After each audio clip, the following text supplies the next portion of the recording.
అలాగే సంఘమును కూడా ప్రార్థన నేర్పించారు. ప్రార్థన అంటే మనం దేవునికి మనం సమీపముగా ఉంటాం.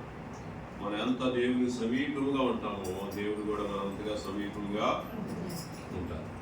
ఇక్కడ మనం గమనం చేసుకున్నట్లయితే 12వ వచనంలో 12వ అధ్యాయం 12 ఇట్లా ఆలోచించుకుని అతను మారు పేరు గల యోహాను తల్లి అయిన మరియ ఇంటికి వచ్చెను.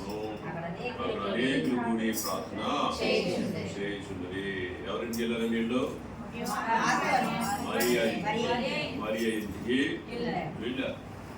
మనం ఎప్పుడు ఎవరింటికి వచ్చాం? గారికి కదా.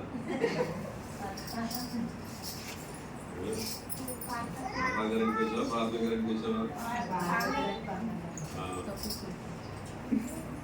ఇద్దరికి వచ్చాం. ఇద్దరికి వచ్చాం. కాబట్టి పిల్లరా ఇక్కడ మరియా ఇంటికి వచ్చినప్పుడు అక్కడ అనేకులు కూడి ప్రార్థన చేస్తారు. అంటే ఆ యొక్క మరియా ఇంట్లో తరచుగా ప్రార్థన పెట్టుకునేవారు. సంఘం ఏం చేసేవారండి? తరచుగా ప్రార్థన చేసేవాడు. మరియా ఇల్లు ప్రార్థనా ఇల్లు.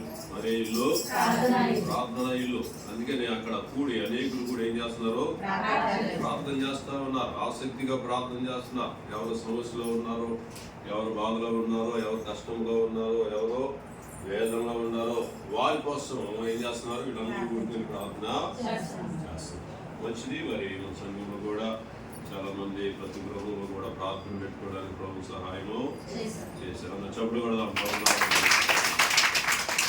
మన గృహాలు ప్రార్థనా కుటుంబ గృహాలుగా ఉండాలి. మన గృహాలు ఎలా ఉండాలి?